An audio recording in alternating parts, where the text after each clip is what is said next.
Hello friends, let's learn political science में आपका स्वागत है। आज हम करेंगे हमारी आर्टिकल सीरीज की 44 नंबर क्लास, जिसमें हम देखेंगे कुछ नेक्स्ट आर्टिकल्स। सो देखते हैं आर्टिकल नंबर 259। आर्टिकल 259 जो है निरस्त हो चुका है, यानी कि डिसॉल्व हो चुका है, क्योंकि इसमें जो जैसे पार्ट बने हुए थे ना 1956 से पहले जो पार्ट बने हुए थे, part A B C D ऐसे है ना, जो बी भाग था ना वो इस आर्टिकल के अंडर था। ठीक है, तो ये आर्टिकल अब डिसॉल्व हो चुका है। देखते हैं नेक्स्ट आर्टिकल, आर्टिकल नंबर 260। इसमें क्या लिखा है कि भारत से बाहर के प्रदेशों के संबंध में संघ का अधिकार क्षेत्र। क्या लिखा है कि भारत से बाहर की सरकारों के साथ समझौते करना, फिर चाहे वो श्रीलंका के साथ समझौता या बांग्लादेश के साथ हो या फिर यूएसए के साथ हो, है ना।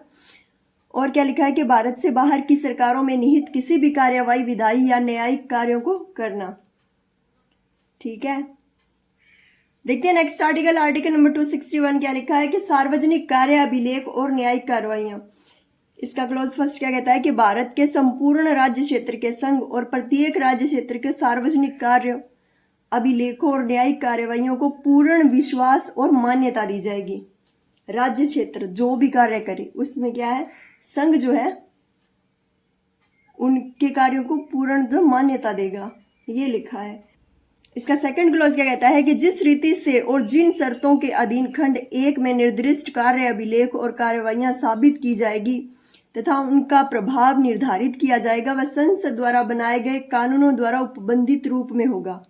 ठीक है, या संसद द्वारा बनाए गए विधि के द्वारा होगा। देखते हैं इसका क्लोज थर्ड क्या कहता है कि भारत के राज्य क्षेत्र के किसी भी भाग में सिविल न्यायालय द्वारा दिए गए अंतिम निर्णय या आदेश उस राज्य क्षेत्र के भीतर कहीं भी कानून के अनुसार निष्पादित किए जा सकेंगे।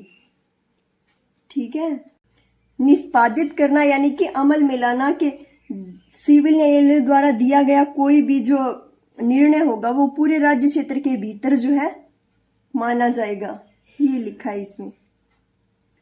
देखते हैं नेक्स्ट आर्टिकल, आर्टिकल नंबर 262। इसमें क्या लिखा है, अंतर्राज्यीय नदियां या घाटियों के जल से संबंधित विवाद न्याय निर्णय, यानी कि न्यायपूर्ण उनका हल निकालना या निर्णय करना। ठीक है, तो देखते हैं इसका क्लोज फर्स्ट क्या कहता है कि संसद विधि द्वारा किसी अंतर्राज्यीय नदी या नदी घाटी के जल के उपयोग, वितरण या नियंत्रण के संबंध में किसी विवाद या शिकायत के न्याय निर्णय के लिए उपबंध कर सकेगी।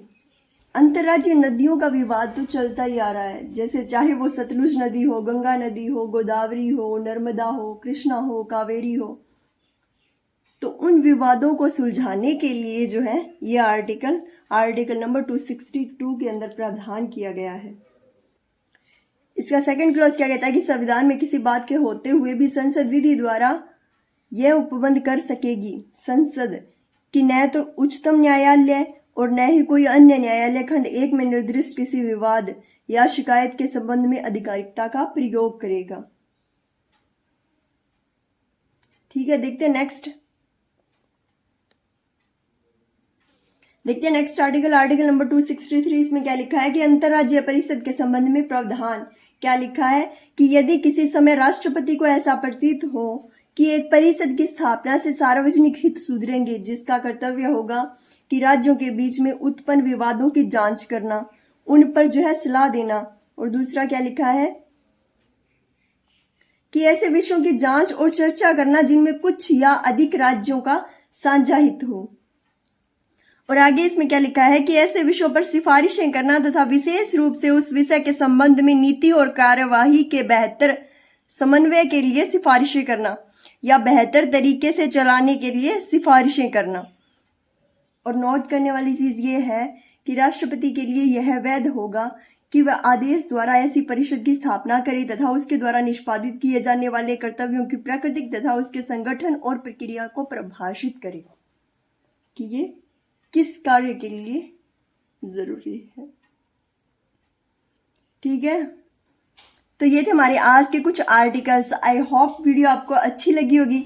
अगर वीडियो आपको अच्छी लगी है तो वीडियो को लाइक कीजिए, शेयर कीजिए और चैनल को सब्सक्राइब कीजिए। मिलते हैं नेक्स्ट वीडियो में। Thanks for watching.